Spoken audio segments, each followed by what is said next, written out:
Hello everyone. Today we are going to talk about VQPY, an open source library that is fundamentally changing how we write code for video analytics. Let's start with the scenario. Imagine you're a developer for a retailer store or perhaps a smart city project. You have thousands of hours of video footage. Your boss comes to you with the seemingly simple questions. How many red cars turned left at the moment while a pedestrian was crossing? As humans, we understand this query instantly. We see objects, a car, a pedestrian. We understand properties, red walking. We understand relationships, turning left, crossing. But in code, this is a nightmare. Traditionally, you have two bad options. First one is the SQL approach. You try to force video data into a database table. You have a table for detection, a table for tracks, but video isn't a structured data. It's fluid. Asking complex questions about temporal relationships in SQL is painful and inefficient.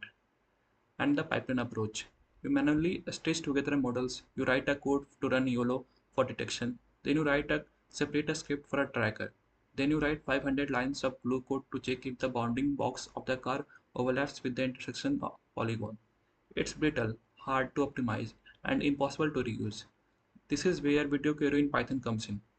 So VQPY stands for Video Query in Python. It was developed by researchers at UCLA and is now used in production at Cisco.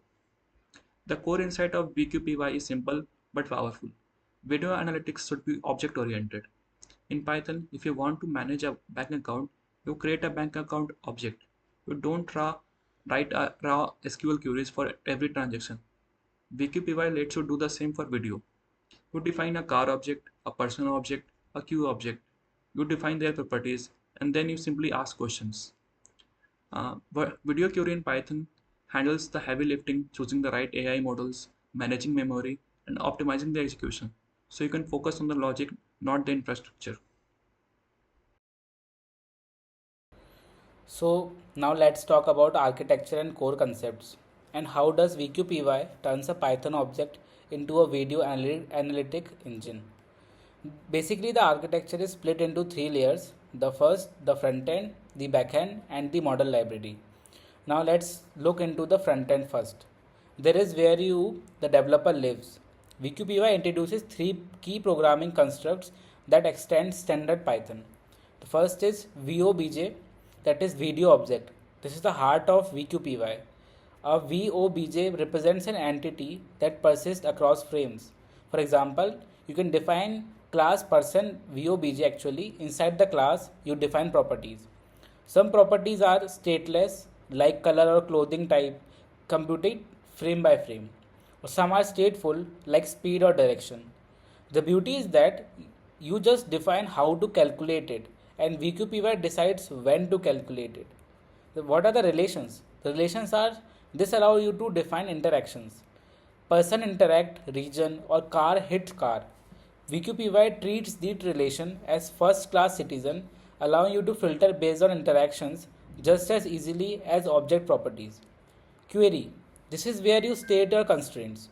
A query class defines what you are looking for. You might say frame constraints person in danger equal to true. Now let's talk about the backend. This is the compiler of the system. When you write a query, VQPY doesn't just run it line by line. It builds a dependency graph. If you ask for red cars, the backend realizes, okay, I need a car detector like YOLO, and I need a color classifier. It actually constructs the pipeline. But it gets smarter. It uses query planning. If your query is find red cars moving faster than 100 miles per hour, VQPY knows that checking speed is cheaper than checking color, which requires running a secondary neural network. So it might track the car first, filter by the speed, and only then run the expensive color classification on the few cars that remains. This automatic optimization is what gives VQPY. Everyone. Now I want to talk about the performance of BQPY and how it works in a real world situation. At first, you might think that adding a Python layer would take everything slower. Many people expect a framework to add extra work and reduce speed, but the surprising thing is that BQPY research paper, which was published in the MLS conference shows the opposite. In many tests, BQPY actually run faster than pipelines that are written by hand. The main reason behind this is backend optimizer that talked about earlier. It was very smart and removes a lot of useless work automatically. For example, imagine you have a two tasks. One count the number of people in the queue and other count the number of people in the entering the store. Normally, someone might write two separate script and accidentally run the person detector twice. But BQPY is smarter. It understands that both tasks need the same person detector, so it runs the detector only once and share the results. This saves a lot of time. Another reason behind this speed is filtering. BQPY is lazy, which means it does not do unnecessary works. If your query only cares about the finding a red car and the object detector sees a blue truck, BQPY will ignore the truck might away. It will not waste time running tracking on extra logic on something that doesn't matter to the query. This simple idea makes the whole system much faster.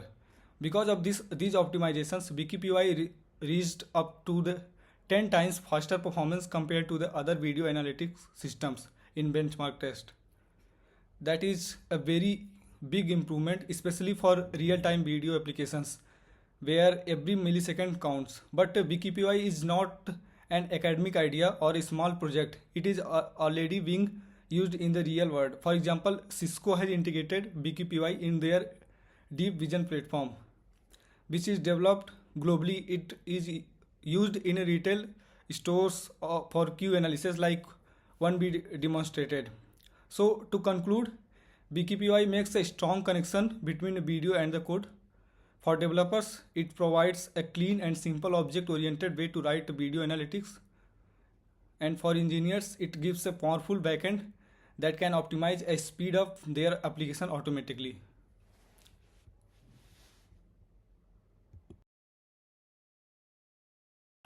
It's really cool to see how clean that code is, but as we all know in the industry, clean code effectively means nothing if it runs at 1 FPS. So let's talk about performance. If you might think that adding this Python abstraction layer would slow down things, surprisingly, the VQPy paper published at MLSys show the opposite. In many cases, VQPy is faster than handcrafted pipelines. Why? Because of that backend optimizer. So if you have two queries, let us say if you have two queries, one counting people in the queue and one counting people entered store, VQPy knows how to run person detector only once and share the result. A manual script might accidentally run detection twice. So filtering, VQPy is lazy. If your query requires a red car and your object detector see a blue truck, VQPy won't bother running the expensive tracking logic on the truck. It filter out it immediately. So what are the result? In benchmark against state-of-the-art system, VQPy achieving up to a 10x speed on complex queries. So here are some world adaptation. This isn't just a toy project. VQPy is integrated into Cisco's deep vision platform. It is being used globally for many purposes. The first one is the retail for queuing analysis, as we just saw, and the second one is for safety, for detection in hospitals. We also use it in traffic for identifying illegal U-turns for loitering vehicles. So wrapping up this with a conclusion, VQPy bridges the gap between video and code. For the developer, it offers a clean object-oriented system. For the engineer, it offers an optimized extensible backend. For the businesses, it offers a fast time to market for complex analytics. So if you are building video application today, stop writing for the frame in video, start thinking in object, start using VQPy. So far, we have shown you what VQPy library currently does. However, per the course requirement, we need to propose a novelty implementation or experiment. This brings us to our specific project proposal, what we are calling Natural VQ. It is zero-shot video querying via LLMs. While VQPy is a massive leap forward because it allows programmers to think in objects, it still creates a barrier. You know to you creates a barrier. You have to know Python. A security guard looking for a lost child or a traffic analyst looking for an accident doesn't know how to define a class or a person. Our theoretical justification is that VQPY syntax is sufficiently declarative that a large language models like GPT-4 or Llama 3 should be able to treat it as a domain specific language. Our proposed experiment is that for our class project, we propose building a semantic translational layer on top of VQPY. We plan to explore one of the key techniques discussed in the course, that is in context learning, prompt engineering versus fine tuning. Here is the workflow we are building. First is input. The user types a raw English sentence, find all red cars that stopped for more than 10 seconds. The engine will we feed this into an LLM equipped with VQPY documentation and few short examples, like the QA analysis that one of my colleagues showed upon. What is the output? The output is the LLM generates the executable VQPY code, automatically redefining the red car object and the stop constraint query. The execution is the system runs the generated Python script and returns the video clip. If successful, this experiment proves the major theoretical point that object-oriented video logic is the perfect bridge between human language and computer vision. It removes the coding barrier entirely. What is the performance and feasibility? We've already run preliminary benchmarks.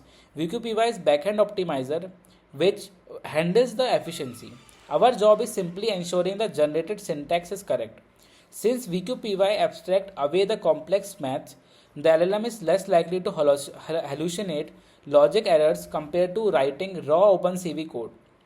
So that's all. The VQPY is changing how machines sees the world, turning video pixels into query tables data, and we are excited to build upon on it. Thank you for your time.